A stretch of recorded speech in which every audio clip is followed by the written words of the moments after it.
This is the Iowa weather report for Thursday, July the 18th, 2013. Now taking a look at our first look at the 0Z GFS Model Run. This is at 1 p.m. this afternoon. We have a 594 ridge over the west and one over the east. The westerlies well off to our north.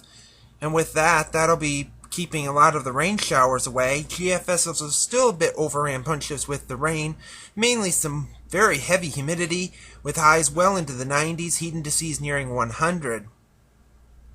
But then as we take a look at the high-res NAM, you can see this is at 1 p.m. on Friday. You can see a little line of showers and storms from Wisconsin through Iowa into Nebraska. That's the cold front that'll be coming through, producing some rainy weather late tonight into Friday in the northwestern counties, and then here by Friday evening it'll be just about to move out of the state. We can't rule out a shower or storm at least through about midnight Saturday morning. Otherwise the weekend looks to be okay. But then you look at here, this is Saturday morning. You can see another complex moving in across the Dakotas and Nebraska, and that may swoop into the northwestern counties on Saturday morning.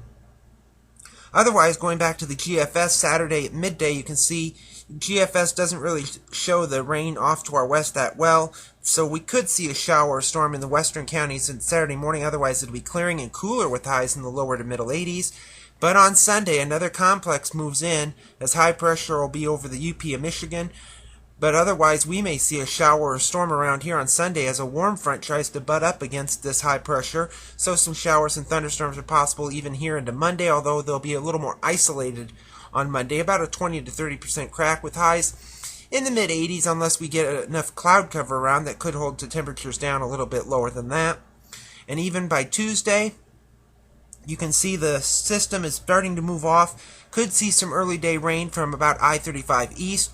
Otherwise, the Ragbri Riders Tuesday, which will be going into Des Moines, look to be okay. Wednesday, that storm is now off to our east. There's a bit of moisture along the Red River Valley of the North in North Dakota, in northern Minnesota, but around here it looks to be mainly sunny with highs in the mid-80s or so. And then as we head to a week from today, next Thursday, we still have a west to northwesterly flow that's going to keep a lot of the heat that's to our south with that ridge down there. And around here, temperatures will be mainly in the lower to middle 80s with maybe a shower or storm around as the weather pattern looks to get more active. And we'll need the rain because it's been fairly dry across a good deal of the state over the last week or two. Then we skip way ahead to the end of the forecast here.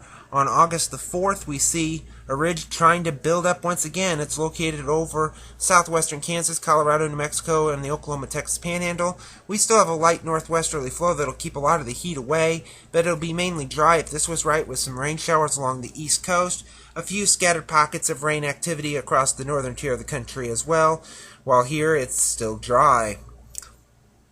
The satellite image from last evening, we had a decaying complex of showers and thunderstorms across the southeast. One moving across and off the northeast coast that produced a lot of severe weather, and some decaying showers and storms in the south and west. The watch warning map from last evening, you can see the heat advisories across the Dakotas through Minnesota, Iowa, into Wisconsin, Illinois, into the Great Lakes, and up into New England with excessive heat warnings there as well. Some air quality alerts around Kansas City and Dallas, and flash flood warnings watches around El Paso. QPF chart precipitation over the next 5 days through Monday evening at 7 o'clock, showing any rainfall that we do get could be somewhat substantial, maybe a quarter to a half an inch, but any thunderstorms could get some isolated heavier totals.